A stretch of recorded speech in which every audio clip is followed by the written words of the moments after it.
Halo semuanya, berjumpa lagi di podcast kali ini. Kita akan membahas mengenai prinsip evaluasi pembelajaran anak usia dini.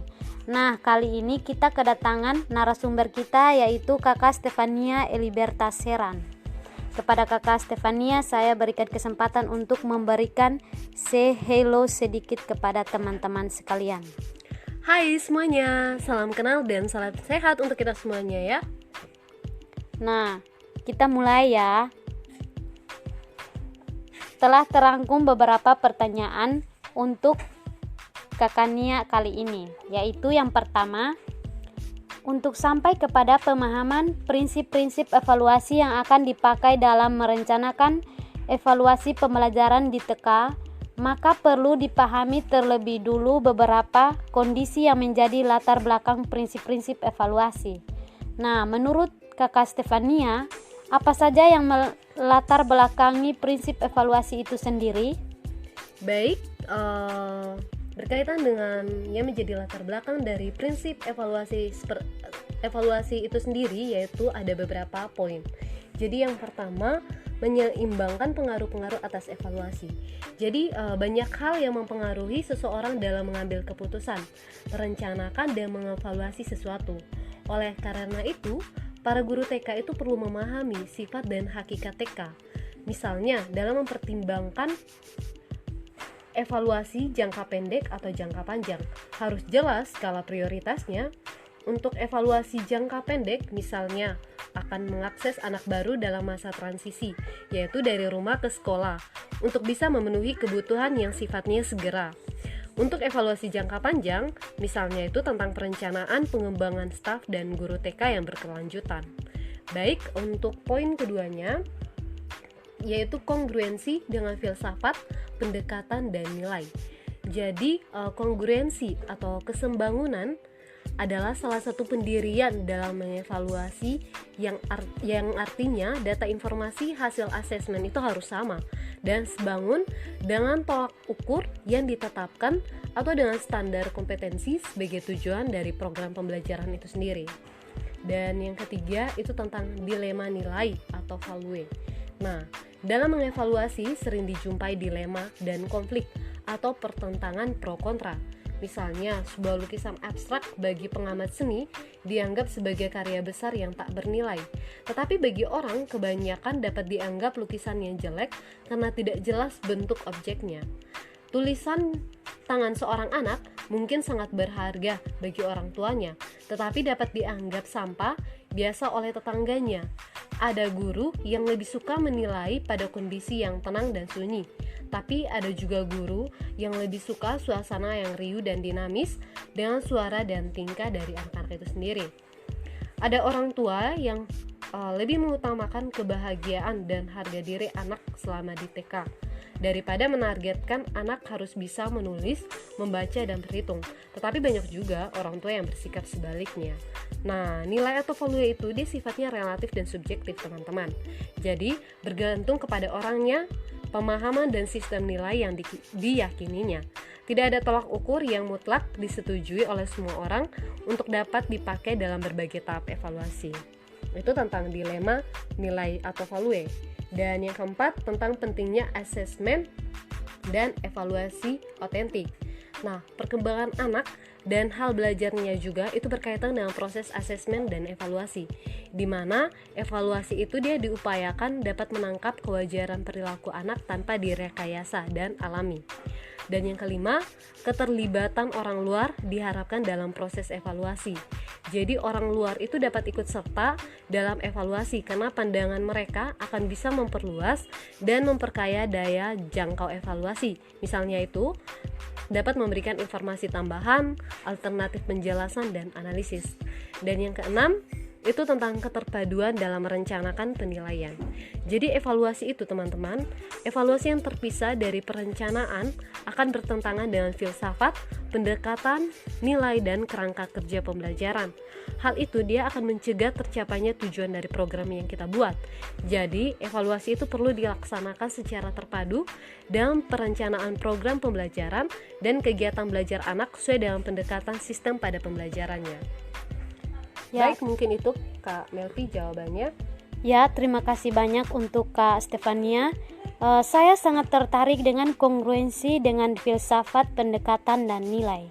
Jika ini diterapkan dalam pendidikan, maka sangat mungkin bahwa penilaian akan dipengaruhi oleh filsafat, pendekatan, dan nilai yang diyakini guru sebagai evaluator.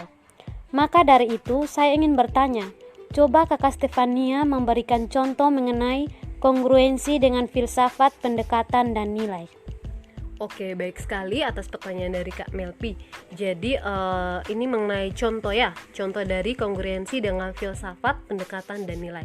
Jadi di sini ada 3 contoh yang dapat kita ambil, yaitu yang pertama, jika guru itu dia berpandangan interaksionisme atau konstruktivisme dan dalam modal program pembelajaran, maka dia yakin bahwa anak itu belajar melalui interaksi secara aktif dengan lingkungannya dalam upaya memberi makna dunia sekitarnya. Itu salah satu contohnya. Dan yang kedua, jika guru itu dia berpandangan behaviorisme, maka dia yakin bahwa anak belajar itu melalui mengambil informasi yang oleh gurunya telah ditentukan sebagai hal yang penting.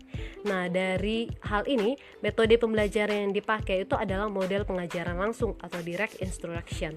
Nah, contoh yang ketiga itu, jika guru yakin bahwa salah satu dari indikator yang paling penting dalam mengevaluasi efektivitas program TK terlihat dalam kualitas interaksi antara anak didik dan orang dewasa yang di sekitarnya, maka dia akan mengevaluasi programnya dengan melihat pada suatu indikator atau yang diterima secara luas dalam hal kecocokan program itu bagi anak.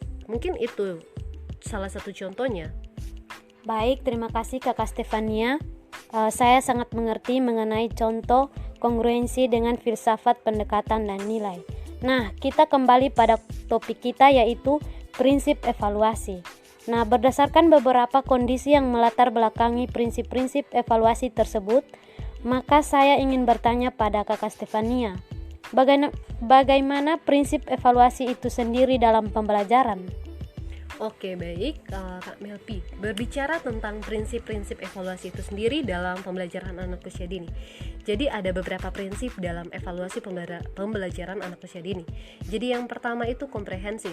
Nah, dalam yang dimaksud dengan komprehensif di sini artinya bahwa evaluasi itu dia hendaknya mencakup keseluruhan aspek yang akan dinilai, baik itu untuk bidang pengembangan kemampuan dasar, bidang pengembangan perilaku, dan juga pada prinsip ini dia akan membawa konsekuensi pada instrumen evaluasi serta laporan profil perkembangan yang akan disusun.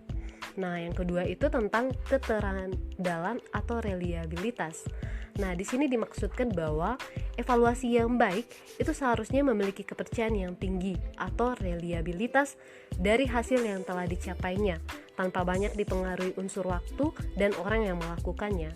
Terus yang ketiga tentang kesahihan atau validitas. Nah, di sini dimaksudkan bahwa evaluasi yang baik itu hendaknya mengevaluasi secara tepat apa yang akan dievaluasi dengan mengupayakan alat evaluasi yang tepat. Ini bisa diibaratkan seorang pemburu yang selalu dapat menembak dengan tepat binatang yang diburunya karena menggunakan instrumen yang valid, yaitu pistol dengan daya jangkau tepat sesuai kebutuhan. Validitas akan terlihat pada kisi-kisi instrumen yang dirancang, apakah sudah mencakup seluruh hal yang akan dinilai dan sudah tepat sesuai dengan yang ingin kita ukur. Terus yang keempat berbicara tentang objektif. Nah, objektif artinya bahwa penafsiran terhadap suatu informasi dalam evaluasi itu harus apa adanya, teman-teman. Harus apa adanya, sesuai dengan kenyataan, menghindarkan diri dari subjektivitas, sehingga akan menghasilkan nilai yang relatif sama meskipun penilaiannya berbeda. Dan yang kelima itu tentang continue atau berkesinambungan. Jadi di sini dimaksudkan bahwa evaluasi itu dia hendaknya dilakukan secara continue dalam jangka waktu yang cukup, bukan hasil pengamatan sesaat sehingga memungkinkan kita sebagai para guru itu memperoleh kesimpulan akhir yang akurat dan dapat dijadikan sebagai dasar pengambilan keputusan. Nah, yang terakhir ini tentang bermakna. Jadi, di sini dimaksudkan bahwa teman-teman, evaluasi itu harus bermakna. Artinya dia tuh memiliki manfaat atau nilai guna bagi pembelajaran secara keseluruhan. Kebermaknaan ini, teman-teman, harus menjadi pertimbangan utama sehingga evaluasi itu dapat digunakan untuk perbaikan dan peningkatan berbagai hal dalam pembelajaran. Misalnya nih teman-teman, perbaikan metode mengajar, peningkatan kompetensi guru, perbaikan kurikulum, dan lain-lain sebagainya. Mungkin ini Kak Melpi jawaban dari saya. Bagaimana tanggapan Kak Melpi? Ya, terima kasih, baik sekali. Dengan ini kita mengetahui bahwa prinsip-prinsip evaluasi pada anak usia dini itu sangat baik dan harus sesuai dengan filsafat, pendekatan, dan nilai. Ya, baik teman-teman, itu saja podcast kita kali ini. Mungkin ada yang belum mengerti, teman-teman boleh mengetik pertanyaan dalam kolom komentar di bawah ini. Mungkin Kakak Stefania bisa menyampaikan sedikit kata untuk teman-teman kita semua. Oke, baik. Salam untuk para pendengar. Semoga materi yang disampaikan dapat bermanfaat dan dipahami. Seperti yang dikatakan Kak Melpi, kalau ada yang belum dipaham bisa meninggalkan komentarnya pada kolom komentar pada podcast kali ini. Salam sehat semuanya, sukses untuk semuanya. Terima kasih. Terima kasih Kakak Stefania. Bye-bye semuanya. Berjumpa lagi di podcast berikutnya. Terima kasih.